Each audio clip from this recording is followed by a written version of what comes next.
This episode was brought to you by Bookout Blooms. Bookout Blooms sells cut, flowers, and designs. They're located in South End, Charlotte. They have beautiful flower arrangements for any occasion you can think of. They even have classes where you and a group of girlfriends can come and learn to make your own bouquets.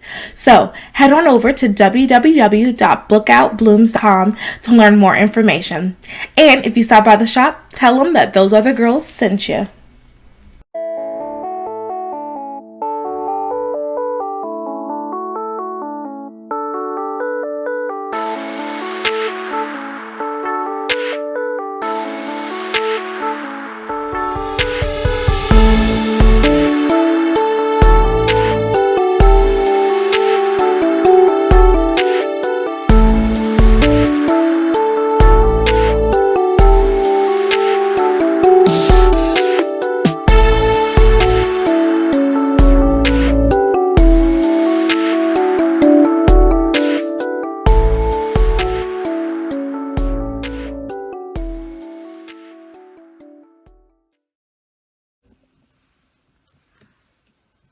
Hello everyone, you are listening to Those Other Girls with Mallory and Friends. I'm Mallory and I am changing culture and bringing back traditional values. This is another solo episode. Victoria is unable to be with us today. She's doing something super fun. So I'm recording this actually early Saturday morning, a weekly recap. Also, I want to start off by saying that all of the views expressed in this episode are of my own. So let's just get into it. But first, happy Saturday for those of you that are listening to this on Saturday. Happy whatever day it is for you, whatever day you're listening to it. I just want to also start off by saying it would be greatly appreciated if you could rate, comment, review, and subscribe wherever you listen to this podcast. And if you're watching on YouTube, this will greatly help us. Part of what's going to help get the message out is if the more of us are sharing it. So we need you to rate, review, subscribe, share with your friends all of our episodes.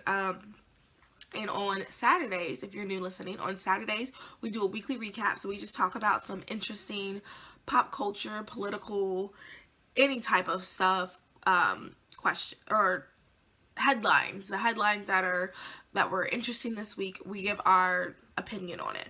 I'm just going to take this quick sip. Like I said, it's early on a Saturday morning.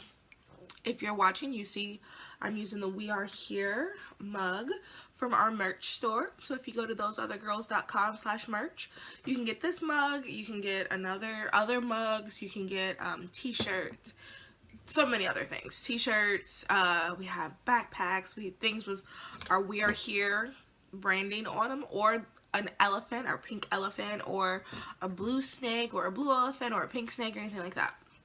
Anyway, so let's just get started on today's topic. I'm going to try not to go too long since it's just me, but y'all know I can talk for hours and hours, especially if you're asking my opinion on things.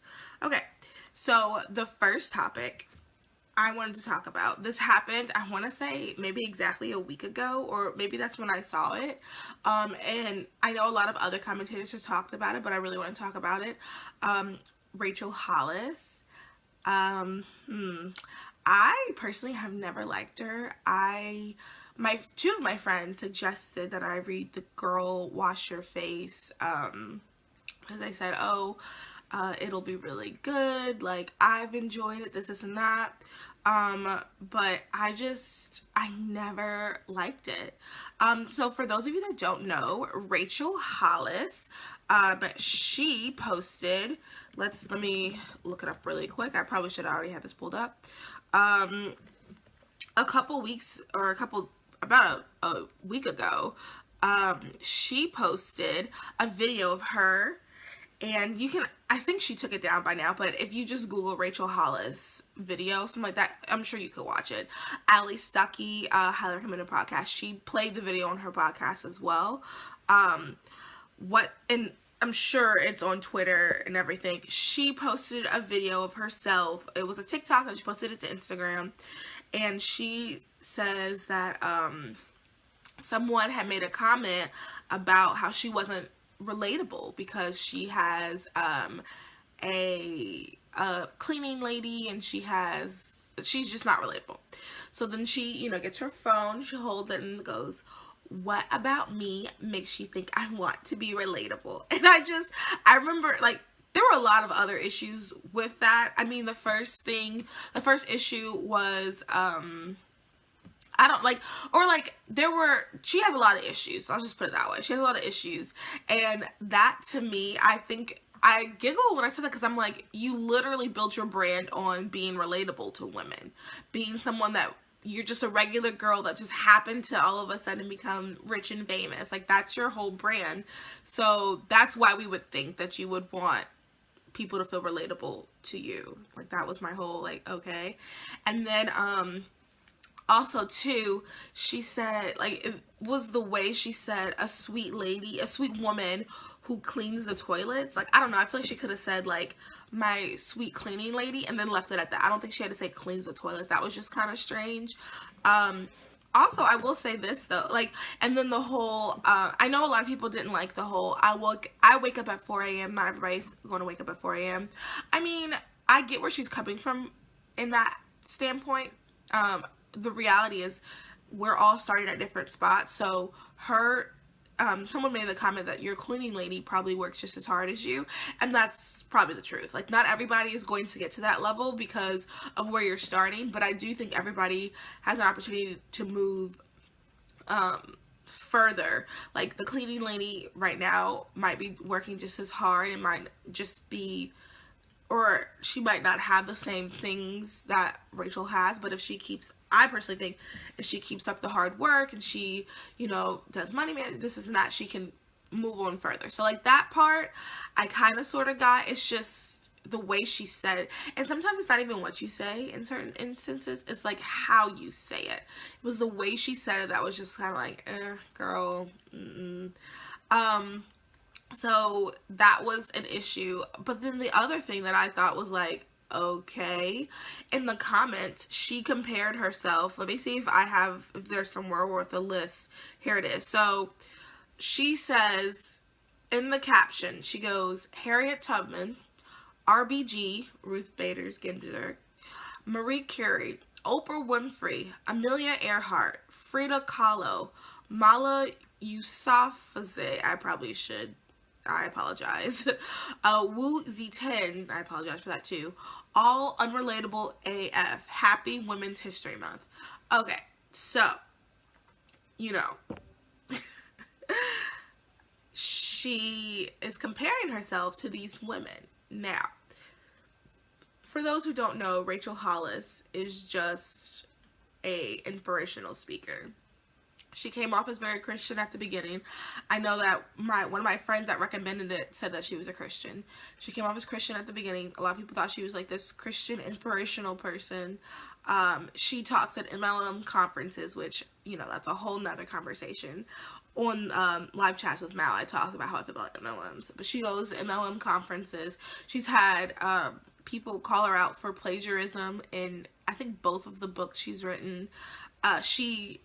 What baffles me is she and her husband had a marriage podcast, and they would do marriage conferences, and they just got a divorce. And it's like, that didn't just happen. You guys have had problems for a really long time, obviously, but you're trying to give marriage advice. And I think that's so dishonest. Like, that right there was just like, sketch. So Rachel Hollis has just had I just never liked her. And let me tell you, when I really decided, I was like, okay, this woman is not for me. I watched a video. Someone did like a whole video about explaining some of the problematic stuff in her book. And I watched the video. But let me tell you, some of the stuff, because like she apparently is talking about how like health and fitness is super important, stuff like that. That I agree. Some things that she said I did agree with. Some things that she said I thought were problematic. But the part that was just like, okay, this woman is definitely, like, we are not the same. Like, I definitely cannot relate to you. Was her husband worked at Disney. as a CEO of something. So he's something super important, makes, I mean, buku dollars. And he wanted, for whatever reason, he wanted to, they wanted him to start working from home, work for her company that she built on her own from the ground up. You know, she's a brand. Like, Rachel Hollis is a brand. If you say Rachel Hollis pretty much to any woman, they know who she is. Rachel Hollis is a brand. So he says, I'll only work for you if you make me the CEO of your company. And I was like, okay. And then she did it. She built this company by herself because, as a matter of fact, they mentioned this too. Her husband told her that she couldn't do something, that only 3% of people can do X, Y, and Z. And she did that. And then she bought him a bracelet or a charm or something that said 3% when she did it, which is super passive aggressive and, you know, not trying to delve into their marriage. But tiny things like that, were just sketch to me. And anyway, so, he is the CEO. Well, I don't know now. I guess he's probably not since they're divorcing, but he was the CEO of a company she created by herself that he didn't even believe in. And now he is the CEO because he wouldn't take a pay grade, or he wouldn't take a position downgrade or something like that. And I'm like, I could not relate to that. That's not something I would do. If I worked hard, I'm going to do that. And like in an interview, she was saying like, oh, part of the reason I did that is because all I really wanted to do was all the other stuff. I didn't really want to be into the CEO stuff. And I was like, no, not for me. The other aspect of her, and if you have not read You're Not Enough and That's Okay, let me pull it out real quick. You're Not Enough and That's Okay by Allie Beth Stuckey. As you can see, like, I took notes. I have little, like, this book is so good. She actually talks about Rachel Hollis. So the other problematic part about her is her meology theology. Is a lot of that. I mean, she's very much like, I focus on me, I only do me, and everybody else, if you don't do me, da-da-da. Like, she's part of it's her and a bunch of other women who, I mean, unfortunately, that's all they really talk about, is making sure that they're okay. Everyone else, but me. Let me make sure I'm doing fine. Which, you know, it's also a very interesting position to be in, because as someone who is single and I don't have any kids, I don't have a husband, I don't really have any, like, real responsibilities, I can get into that mindset. And I know I do. And I know sometimes, and I feel like sometimes it's okay in a sense, because it's not like I have anyone, but she's very much let me make sure that I'm okay before my husband and my kids. That's the vibe. I don't know her personally, I don't follow her, but from the things that I've read that she has said, that's the vibe I get, and that is not okay. And Allie talks about it a lot in this book, so you should definitely read this book. Highly recommend. We did a review of it October-ish, September maybe. Look, and honestly, I would love to read this as a group. I mean, our Bible study thing fell through. Nobody could ever do it, except for like maybe twice. So I don't know like how a book study would do, but maybe in a couple more months, when we get a little bit more people on our Facebook group or something, maybe we could do it. But this, I mean, guys, super good. So let me think what else. I was never like, on the superficial thing, I just felt like she seemed so fake. Like, she just came off so fake to me. I never was really into her. Never. So I think saying fake is a great transition into the next story. I'm sure you guys have seen on Twitter and I'm sure on Instagram, all the hubbub about Khloe Kardashian. So for those of you that don't know, Khloe Kardashian posted a picture, I want to say like last week on the internet, or I'm sorry, a picture of her was posted on the internet, that was unedited. And she is trying to sue the internet, someone on the internet, to get it taken down, because it's an unedited picture and she really doesn't like it. And then she wrote, Let me read like the exact. Team Kardashian is wanted to overdrive to erase a private photo showing a side of Khloe few outside the family know. The image shows the reality star face and body as she appears in a bikini without the heavy editing and airbrush that are mainstays of photos Kardashian normally posts on Instagram. The shot soon spread around the internet, but many copies of the photo were taken down under legal threats from the Kardashian camp, which called the image beautiful but said they wanted it gone because it was unauthorized. The color-edited photo was taken of Khloe during a private family gathering and posted to social media without permission by mistake by an assistant. Yikes. I feel bad for that, because that assistant, I'm sure, was... I'm sure they were fired. Thoughts and prayers to that assistant, because I know that they probably gave her a hard time. I want to post a picture on the Instagram, but I don't think I will, because I don't have any money for her to take, really, but I don't want that to be, I don't know. Maybe I will, maybe I won't, because, I guess that'd be interesting publicity. That'd be a good story. Candace Owens, have me on your show if that happens.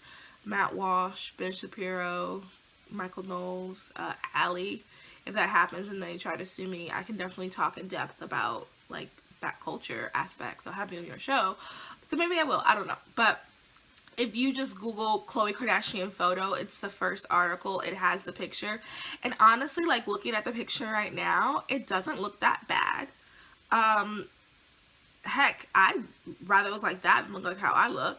And it's just, that's what's so crazy about this whole thing. And so after she posted the picture, or after the picture was posted, they took all the stuff happened, and then she posted videos of herself unedited, but the lighting obviously makes her, in the lighting you can see, like, because everybody knows you can move, you can have lighting that makes you look a lot better than you really, or not a lot better than you really, because that's how you really look, but makes you look a lot better than a candid picture, because candid pictures sometimes, you look a wreck. But there's ways you can take pictures of yourself where you don't look a wreck. So that's what she did for the video, for the videos, and I think she even posted a picture. Anyway, long story short, and she made a comment about how she's always been thought of as the ugly Kardashian, the fat Kardashian, and it was hard on her, and then she worked, and there's so many rumors she worked really hard to get her new body, but people say that she faked it, people say that she had all this surgery, people said da-da-da-da-da, and she just said all this stuff, and honestly, it's really sad. Like, this is the part where I wish I had another co-host on here to discuss this session specifically with, because it's really sad that she feels that way when she looks like that, and it's really sad that people said that about her. And it wasn't a song. I want to say Eminem had a song where he called her the ugly Kardashian. Like, yikes, that's painful. That's low-key why I'm so glad I don't have any sisters, because I know that, I'm glad I don't have any sisters, because that's just naturally, and you know what, I'm going to say this is a woman problem. We compare ourselves to each other. I think men do too, I'm not above holding men accountable. I know a lot of times, especially on the right, they don't like to hold men accountable, but I'm not above holding men accountable. But I will say this instance, a lot of it is ourselves, and honestly, what's crazy is a lot of it is the Kardashians. Like, I don't blame them necessarily for, on every think piece on Twitter. By think piece, I mean like 280 character like thread of them. They always say, well, part of the problem is the Kardashians are the reason why you have that, because of the standard that you put out, and then this is how other girls feel, something like that. And I don't necessarily blame them for that, because the reality, like, here's the reality. Sex sells. And I don't mean necessarily, like, actual sex, even though it does, and obviously y'all know how I feel about that. But attractiveness, it sells. Like, people, the reason why they are as famous as they are, obviously, I'm not going to discount, they make really good business decisions. They were rich before, and that helps a lot too. But the reality is, the reason why they've gotten further, because there's also rich people who aren't as far as them. There's also people who make really good business things that aren't as far as them. The reason why is because of how attractive they are. And that's just the reality of the situation. Our culture values attractiveness, and they are attractive. And that's just, I mean, that's that on that. Like, so she has to, I mean, the whole brand of the whole Kardashian family is how attractive they are. Like, that's the first thing you think of. You know, I respect, for example, Kim seems to have gotten her life a little bit together. I mean, the whole thing with Kanye and the divorce, that's so sad. Oh my goodness. I thought that, especially because now he seemed to be a professing Christian, he would bring his family along. Like, hopefully she would submit to that and, like, become a Christian as well, blah blah blah. Doesn't seem like that's the case, so take everything I say with a grain of salt. But I do respect that she's a pretty decent businesswoman. I mean, there's a lot of deals that she made that were very beneficial to her family and herself. I respect that about her. I respect that she seems to be, from the outside looking in, she seems to be really, like, attentive to her children. They seem to be very important to her. But the reality is, when I think of Kim Kardashian, the first thing I think of is attractiveness. I don't think of her business deals. I don't think of her criminal justice reform. I think of her attractiveness. That's just, I mean, I don't know what more to say in that regard. So it's really sad that she's in that position. And I think for ourselves, just like a little takeaway from this, like a personal takeaway, is like, we have to really focus on, at least I know this for myself, I have to really focus on how God sees me, because the reality is, like, you know, I don't think I'm like a hideous beast or anything, but I'm realistic. I can see myself and I can see others around me, and I realize that I'm not the standard of beauty. I'm just not, and that's okay. What matters is how God sees me, not necessarily in the sense of, like, God sees you're beautiful. Like, I hate when people say that. God sees your heart. Yeah, but man looks at the outward. Of course, like, God sees my heart, absolutely, but man looks at the outward appearance. Who am I, when I'm trying to, for example, if I want to get married one day, man is going to look at the outward appearance. So I have to, so if my outward appearance isn't, you know, I don't know. My whole point being is, like, just so you don't get in your head, so you don't start doing things like this, you just really have to focus on, like, God sees your heart. God sees that. Also, but on the flip side, that doesn't mean, you know, you become a unkempt slob either. I think that's what's so hard. And I think that's what, y'all know how I feel about the body positive movement, but that's what I think is the exact opposite of that. That's the response to feeling like you have to, like, it's an extreme, just like how she, I mean, the picture really is not that bad. It's just unedited. It's really not that bad. So it's like, that is how, like, that's one extreme, and the other extreme is just, like, letting yourself go, being completely, like, unattractive, not caring about X, Y, and Z. And I think there definitely needs to be a balance, and it's really, really sad that both sides feel as if they have to do that in rebellion. And what's crazy too, I saw someone point this out, and I'm gonna point it out myself, is, like, if she keeps that unedited picture up, people are gonna say, wow, you can kind of sort of see a roll. You can kind of sort of see a roll. Well, not even really see a roll. It's like, it's just not super flat, but it's not like a roll. I don't know how to describe it. It's not, you can tell it's unedited. So if she keeps that unedited picture, people are going to make a comment about how it's unedited. But she puts edited pictures, people are going to comment about how it's edited. So it's like, when you are that famous, you can't win. Nothing you do is ever going to be okay. So yeah, that story, I think, is a mixture of sad and unfortunate. I guess is the only way I can describe it. So last story, I'm doing really good. It's only been 23 minutes.